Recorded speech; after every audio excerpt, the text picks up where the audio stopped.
welcome. And Kath announced the rather large and ambitious title of this session. Really, it's about how we're going to, I think, take forward the food plan, what we're looking to the government to do. Are we looking and hoping for a systemic change, and how would that happen? Neil, do you want to start, as it's in your EFRA pitch very strongly? And welcome, and do chat on, and then I'll come to Deirdre for her thoughts about all of this too. Okay. Right. Well, it's a delight to be here this afternoon with you all. How long do you want me to go on for? Not too long, I suspect. Is that right? You know, 6 minutes, something like that. 5-6 minutes would be fine. Okay. And same from Deirdre, and then we'll chat. And I'm sure there will be loads of questions coming in to you both. Right. Well, I think what we are seeing now finally is a sort of change, first of all, in agriculture policy, where we're moving it towards more environmental policy. But at the same time, we've asked Henry Dimbleby, the government has, to do a national food strategy. And of course, this is now published, and we are awaiting the government response. And I think it's probably the first time for 30 or 40 years, if not more, probably since the war, that we've actually, we've had an agriculture policy which has mainly been about reducing commodities and support for farming, and all of this is very laudable. But what it hasn't done is actually linked it to the actual food we eat. Now, I know that the market sort of, to a degree, actually dictates some of that, but I think we have been far too much commodity based. So now we've got a chance to look at not only how we're managing the land, how we're farming it, but what we're actually growing. And I think this is the challenge now, to work out, how we can grow not only good vegetables, but more sustainably. We can even now starting to test for how nutritious they are, because I think the issue for me is that we can now directly link what we produce to what we've put into the market and what people can eat. And I think that is really exciting. I mean, you can imagine me as a beef farmer. I'm not entirely convinced by reducing meat too much, but I do accept that probably we need to eat slightly less meat, but better meat, and is much more grass-fed beef, more grass-fed lamb, and I think we need to look at all the new sort of technologies, and of course then linked into how we produce not only our vegetables, using organic matters and green manures in order to get the soil fertility up. We also then, on the agricultural side, on the producing food and meat, it will be, especially for ruminants, reducing of methane, capturing that methane, reducing the amount of methane that the cattle exclude in the first place. Quite a lot of work going on in Scotland on that. I expect Deidre might tell us a little bit about that. And I think so I think we are going in the right direction. The other parts we've looked at too, of course, when we've done food COVID reports on what's happened through COVID, is also making sure there is food for everyone. And we did actually say to the government, what about the right to food? We still haven't had a reply from them on that particular one. And the other aspect sort of linked to not only what we produce and how we produce it and how we produce it sustainably, is public procurement as well. And of course, in my own party's manifesto, there is a commitment to having more British food through the public sector. We took evidence from a Bath and North East food hub, Somerset, where they actually saved 6% on actually procuring food more locally. They also linked into small and medium-sized businesses, and it is actually very successful. I am sometimes beating my head against a brick wall when I'm trying to get the government to actually embrace this across the country, because I think there is a huge potential now for getting good, sustainably produced food into our hospitals, into our local authorities, into our schools, into our prisons. All of these things is where it all links. So I think there is so much out there to do. I think we are on the road.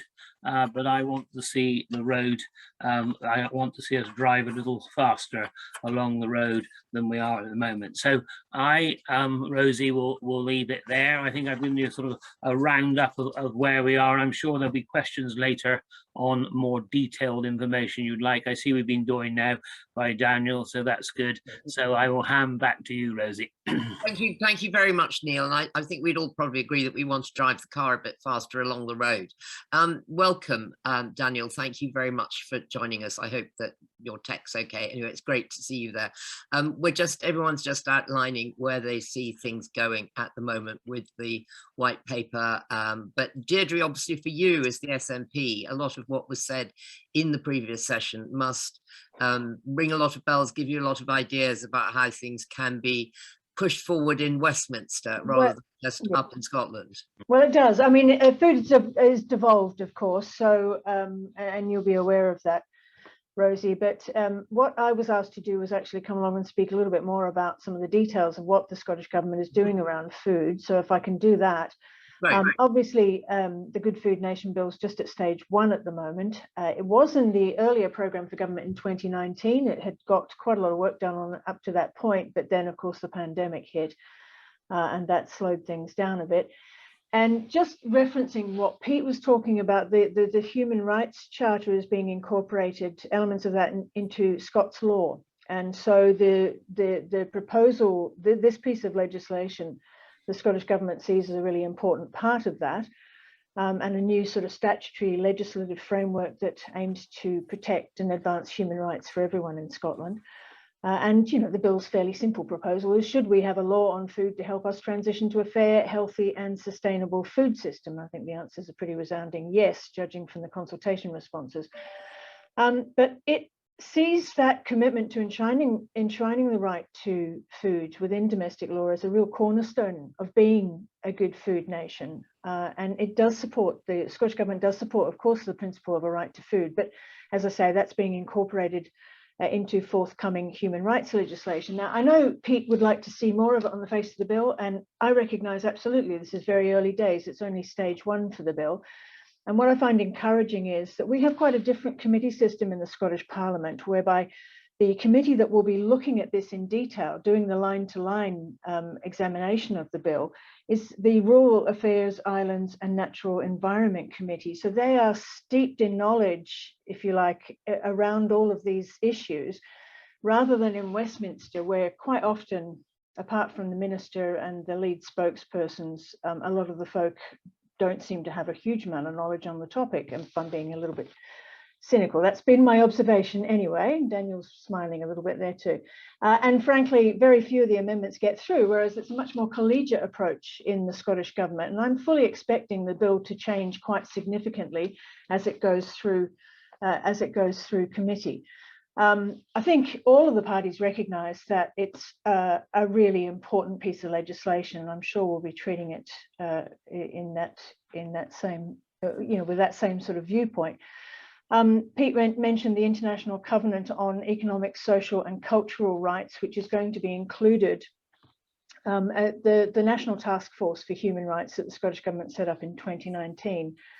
Was tasked with producing a new statutory human rights framework for Scotland, and their view is that amongst 4 treaties and proposals for other rights and powers to be included in that bill will be the International Covenant on Economic, Social and Cultural Rights, and that includes the right to adequate food, as well as adequate housing, clothing and continuous improvement of living conditions. But the Scottish Government, I mean, the bill is of course extremely important, but it's also much wider than this for governments, isn't it? I mean, we take a human rights based approach to tackling food insecurity through our social security system. Some of the social security elements have been devolved to Scotland now.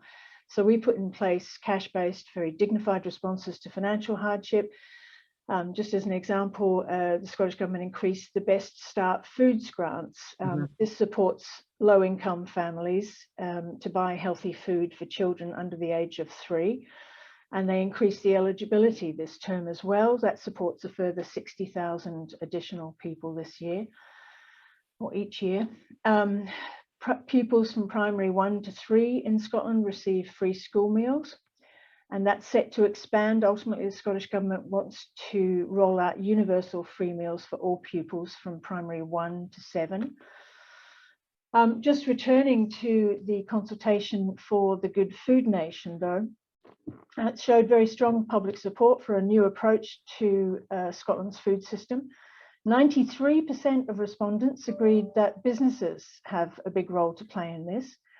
Obviously, they can play a leading role in the process, cutting down food waste and packaging, using in-season produce, disposing of food waste in an environmentally friendly way, and, as Neil referenced, boosting local procurement. And as an example of that, with that particular point in mind, and after publishing earlier this year its draft local food strategy, Scottish Government's funded a pilot Go Local project that's been very successful. Around 21 grants were given to convenience stores across Scotland to create dedicated space for locally sourced products. It was an investment of only about £190,000. And just as an example, the Scotmid store, which is kind of the co-op in Scotland, in Broxburn, installed a new butchery counter that was run by a family-run business, local, and that was as a result of that project.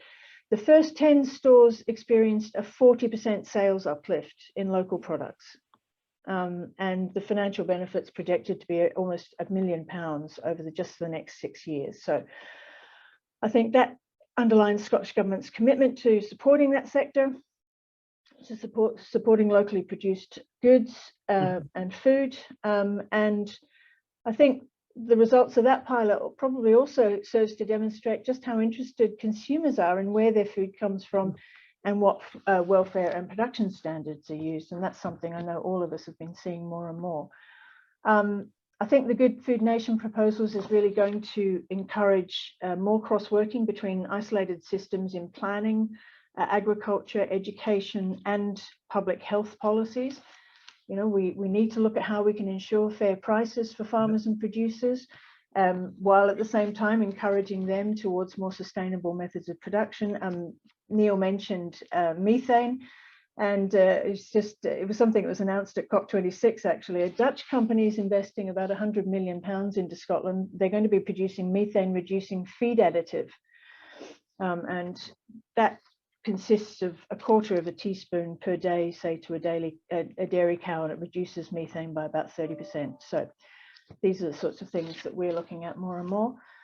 But also, how can we ensure children leave school with the skills to feed themselves and cook for themselves as well? So we're looking at a really wide-ranging education there, so they've got those key skills.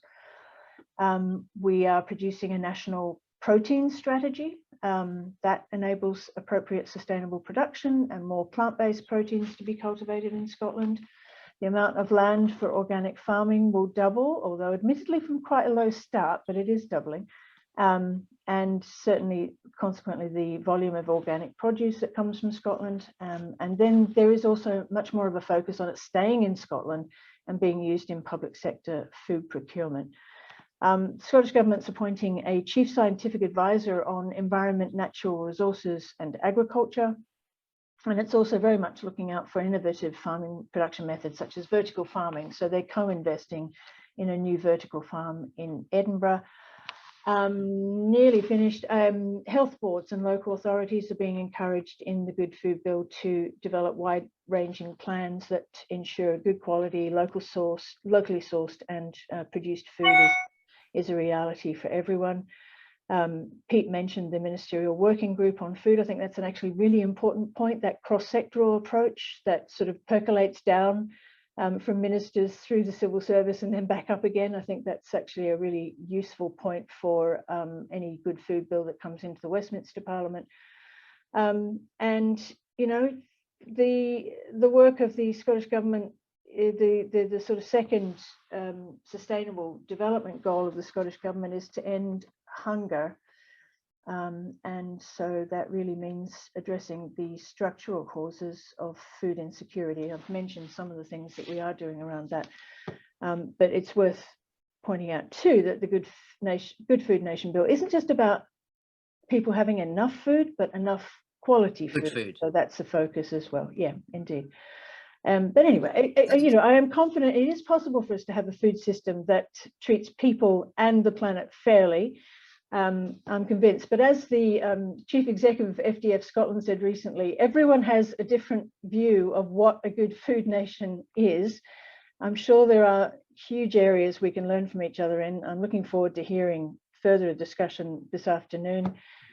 And I certainly look forward to hearing England's food strategy developed in the House, and under discussion as we go forward. Just anxious to see it actually come into the House, that's all. Thank you very much. That was really inspirational. What a lot of amazing things that you're doing.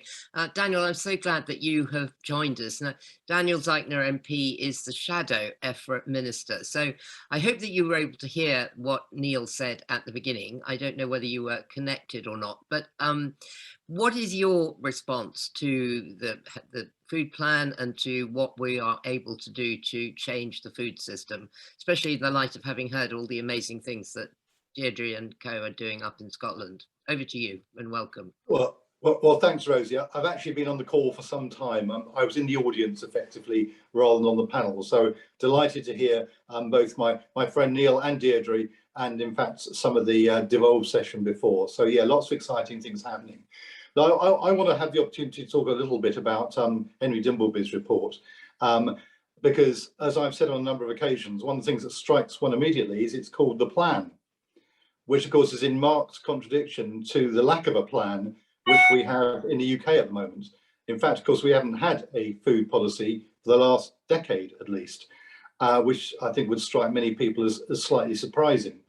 I don't think it is that surprising when you examine the some of the statements from the Secretary of State. Frankly, the Secretary of State is a pretty extreme free marketeer, and in some ways the plan is there is no plan. Now, for many of us, that doesn't sound like much of a plan, but that I think is the intellectual starting point.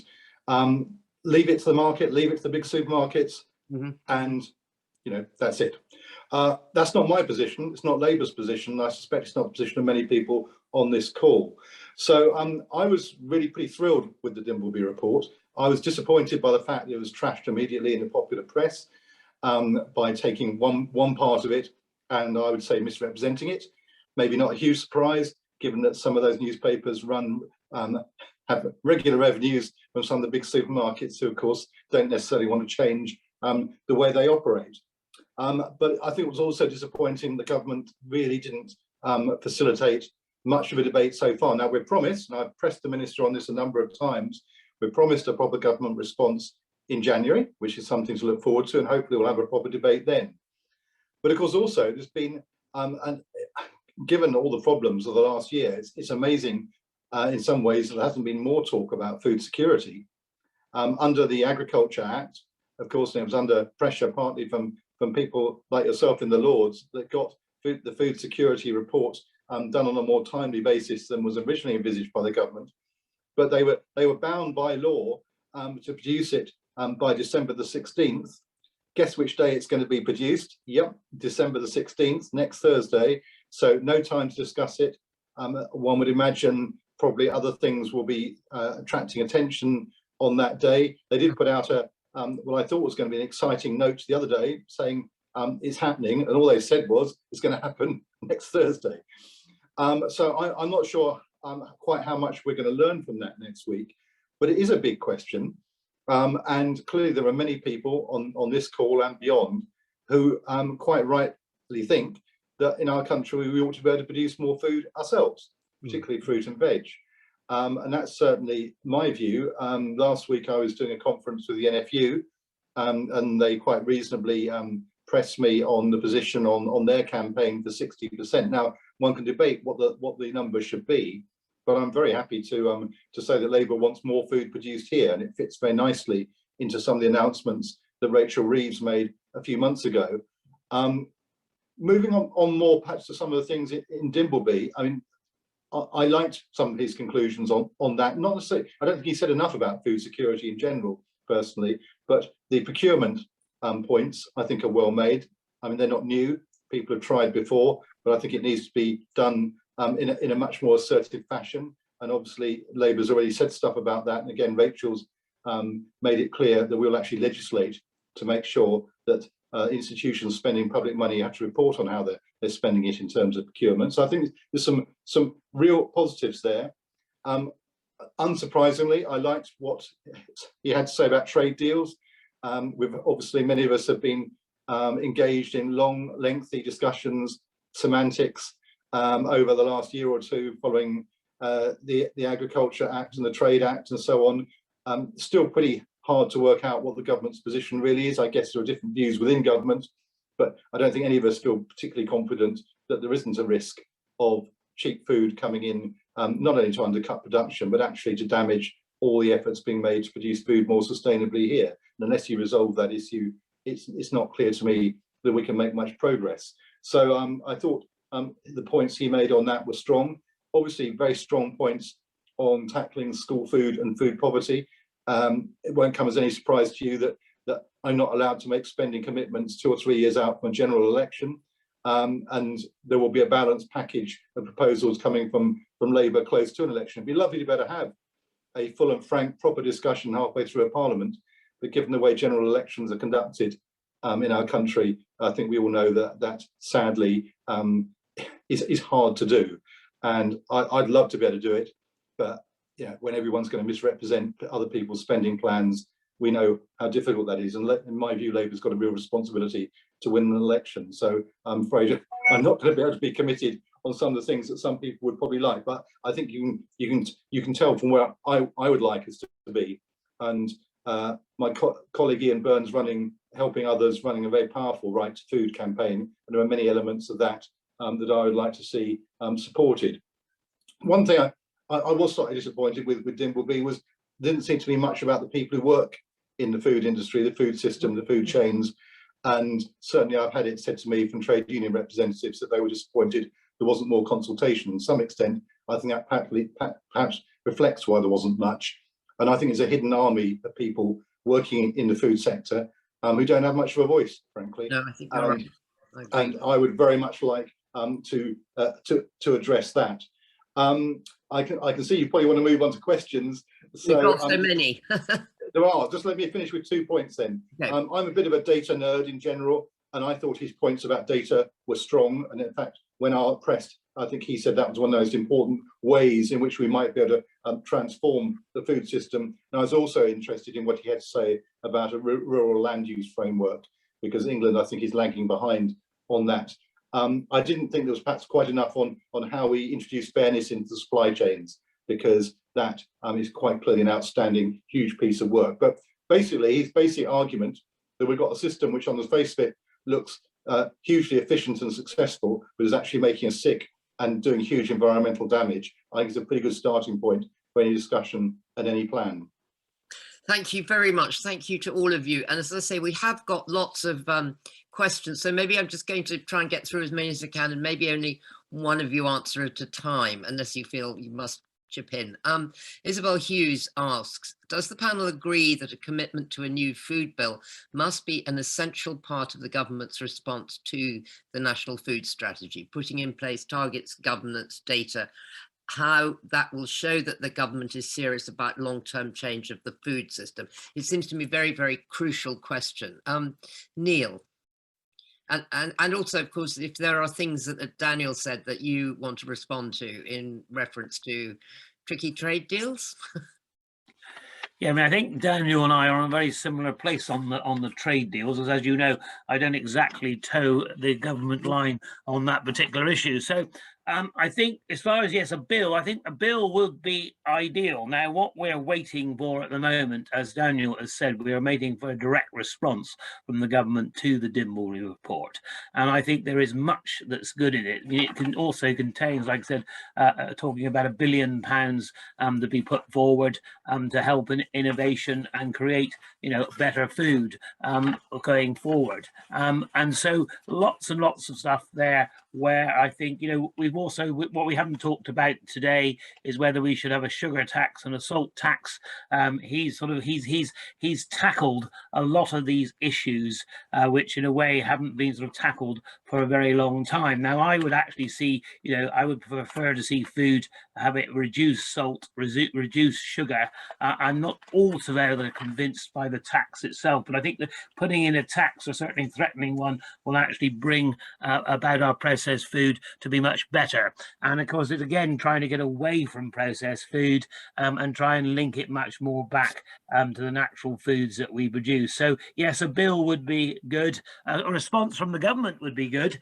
And I keep on and on and on, as Daniel does. And so, I would also pay tribute to Ian Burns, who is on the select committee for Labour, and does really, we've done COVID food reports, brought some very good stuff to the table. So, like I said, I think on this one we can work together in the end, because I think food and farming is such a long-term measure, and you need a lot to sort of change people's attitudes as well, perhaps the attitudes of the food we eat, where we, is also, his report talks about taking it into schools, Eat and Learn initiative, all of these things. So it's not just about the bill. I think it's also about enacting a lot of what is in his report, and so that's what I want to see happen, and we'll be pushing very hard for that.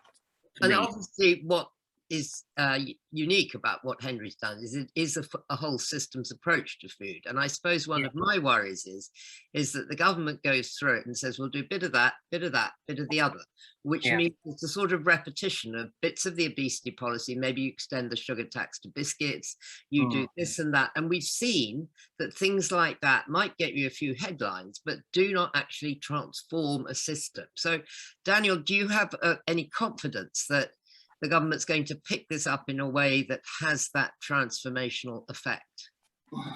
Well, I don't think you'll be surprised to hear the answer is no. And part of the problem is, I think, that when you look at the time that's been spent on the agriculture bill, the fisheries bill and the environment bill, it's all been done the wrong way round, in my view. And of course, the reason for that was Brexit, effectively. They were bills that had to be brought forward to fix all the issues that raised. There were some other bits sort of tacked on, but there's no overarching plan or theme. So I'm afraid, I very much hope they do bring forward a food bill, but I'm not convinced, I'm afraid. I may be wrong, but I'm not convinced. And Deirdre, you're shaking your head there. I'm sorry to say, and I note that someone's saying that we're being a bit party political in here, but I mean, you can hear Neil's exasperation with some of this as well. But I mean, having sat on the agriculture bill and the environment bill twice, because of course it got stalled because of the election and had to reappear, I don't have a great deal of confidence. I would like to think, given that Wales and Scotland has been sort of charging ahead in this area, there's no reason why the government can't look at that and take some of the lessons that we've already, we've had to go through, and then apply it and bring in a food bill. I think it would be a hugely popular measure. It seems strange that a government wouldn't be prepared to take that on. But yes, I'm afraid it is probably also tied up with trade considerations and those sorts of the impact that that's having on agriculture generally. It always feels as if the Department of International Trade has a lot of sway and DEFRA not so much. So question here from Stuart Boothman: with the frustration we all feel now about how food systems and markets are designed leads to so many societies ill, obesity, climate change, etc. What's the scope for local food partnerships? For example, if an area was to develop a Preston type model of community wealth building, how far could that go in bypassing the barriers? And I suppose, Neil, I'd like to pick up with you on that as well. And you see that this new, that they're going to deny any farm that is less than 5 hectares, or someone who hasn't already been on the basic payment system, access to the ELMS and the new sustainable farming initiative. So it seems to me there is a government ruling precisely against the development of small local small holdings, which, as you look at the Preston model, and also in Wellington and Somerset, I was hearing about this week, they've just liberated 4 acres to a community garden that sells everything in the local shop. Why this barrier to the small stuff?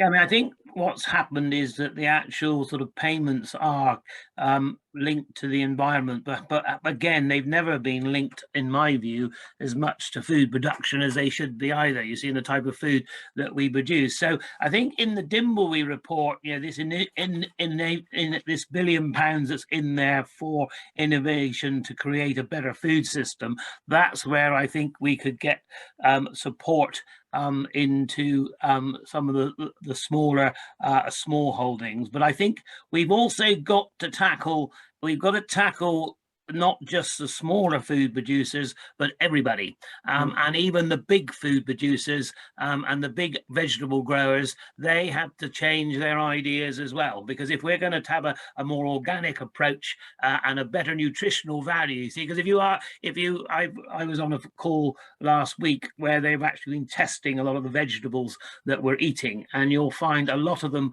are nowhere near as nutritious as they could be. So I think the one thing where I would slightly sort of argue with Daniel is that it's not a perfect world by any means, Brexit, but what you do now have is the ability, if you choose to do so, is, you know, to take the agriculture policy right from where you start and producing food and farming and growing right through to the consumer, which under the Common Agriculture Policy, and don't forget I spent 10 years trying to sort of deal with it, it was not possible. So therefore, you know, not getting to, I don't want to start an argument over Brexit versus non-Brexit, but I think there is an argument now that we can actually be much more flexible. But what I do say, you know, and I say this to my own government, because I'm a scrutineer of government, as you know, is that we are not actually yet established a food policy from production through to delivery. And I think also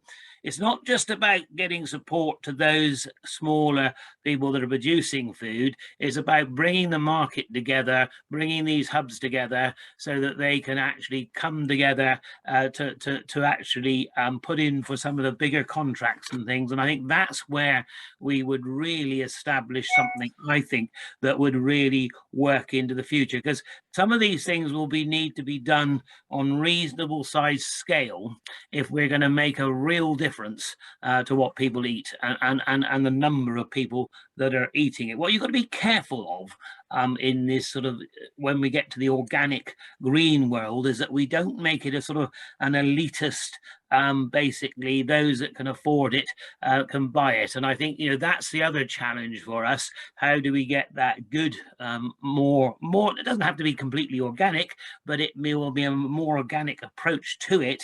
How do we get that into the broader food chain? How do we sort the retailers out? How do we make sure that they get enough back to the producer in the first place? They don't dictate all the time exactly the shape, the size, and what the vegetable is and what time of the year we shouldn't or shouldn't be eating it. So those are all keys, really. I know I've broadened the No, you haven't. But I mean, it's very interesting to think of what Deirdre said about what's happening in Scotland in terms of creating access for local food directly into supermarket chains. I mean, these are all things that government could do if government chooses to change the way it thinks a bit and actually says, we do value local food over the vast producers. And that seems to me you can do a great deal to fund councils to make it available and to encourage them. And a lot of what we're doing is going in the wrong direction. I mean, Daniel, what do you think?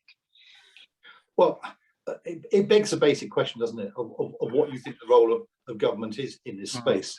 And I think there actually really is a role. And I think the 5 hectare limit is certainly worth looking at. I was very struck when I was talking with people in the Southwest when they told me that 40% of enterprises are below that, and think what you could do with that. But going back to Stuart's question, I think some of it can be done without Westminster. I mean, in my own city in Cambridge, I'm a big supporter of Co-Farm, who in the last year or two have just shown it's amazing what you can do, even in an urban environment, and directly supplying the food hubs that have been set up by the council in Cambridge.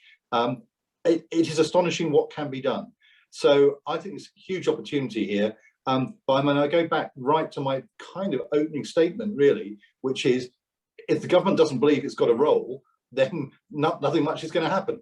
It's going to be left to the market. For those of us who think that actually there's lots of other things you can do constructively through local government, working with partners, there's a huge amount of opportunity. And I think it's really interesting hearing what's happening in the devolved nations. I'd certainly like to see a more regional approach in England, because I'm not convinced it's one size fits all for England anymore. No, I think it's about being an enabling government to this kind of smaller enterprise, and enabling is what you need to do. Deidre, yes, can you answer that? But can I also ask you a question that Andy Holdaway has asked, which is about farming chemicals, and given that we know the impacts on wildlife, what do you have in Scotland as a plan to phase that out? Well, I wonder if I can just go back to the small holdings point in the 5 hectares. I find that a worrying development. I wasn't aware of that, actually.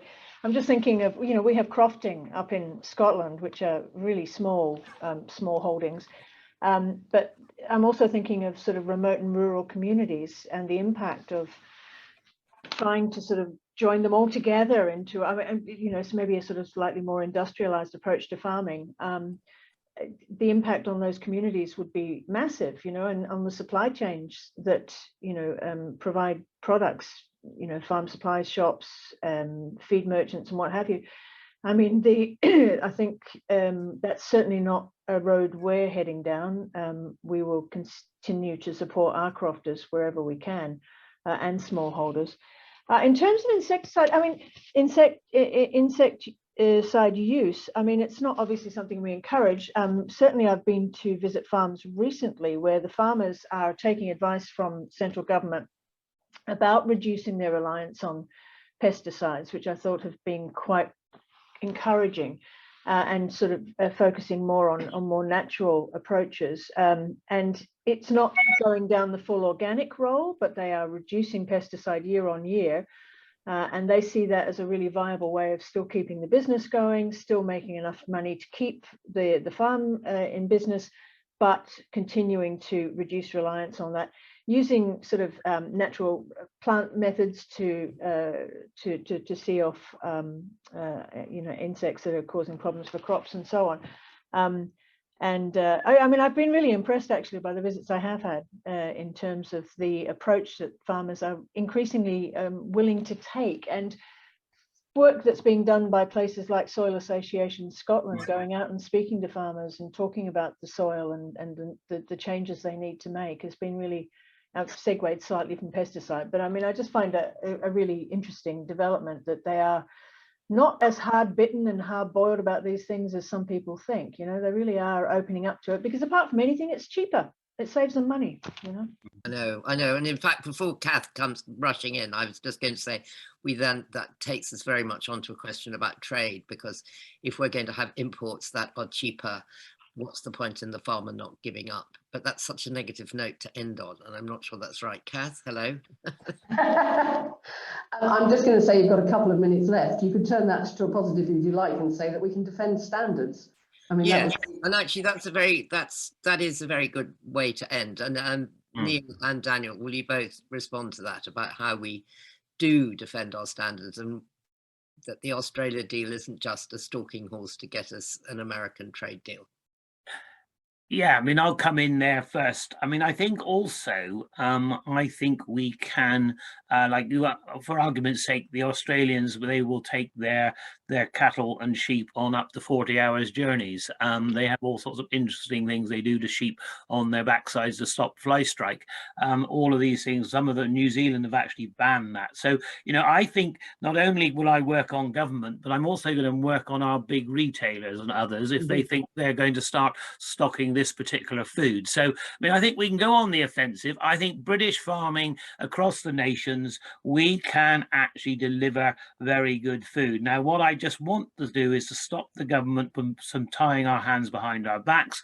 Trade deals will create competition, I get that, but like I said, I think we just got to make sure it's reasonably fair competition, and I think our consumers are up for buying good British food, both environmentally and animal welfare So I'm not at all pessimistic on that. But like I said, I am still yet to convince the whole of my government of the merit of my arguments. But I will not stop from making them. I can promise you that. Thank you very much. Do you want to come in? Well, very briefly, I mean, clearly this has been a well-rehearsed argument over the last couple of years in Westminster. I mean, in the end, it's big politics, isn't it? And the worry is that some of these issues are being traded against other issues. It's a bit like the trade wars. I mean, my view is that Labour's nailed its colours pretty firmly to the mast. The government says it's not going to allow standards to slip, but we just don't believe it. And that's the point in the end. So we'll see how it plays out. But in the end, my particular worry is that we just end up exporting our environmental damage somewhere else, and that doesn't help anybody. Well, completely agree. And Deirdre, if you've got a last note you want to end on, and then we'll hand back to Kath. I mean, yes, I mean, Daniel's basically said, you know, you do feel a bit of despair, but we will keep fighting on behalf of that particular argument, because it's been exasperating the last couple of years. I hope that we can maybe persuade the Secretary of State to see it our way, but as I say, I think the Department of International Trade seems to hold sway far too often, and DEFRA gets left behind. We'll keep trying, and I'm sure Sustain will as well. Well, thank you all very, very much, and thank you for your continued amazingly good work and for being with us today. And now, Kath, over to you. Oh, absolutely. Massive thank you to you all. Marvellous.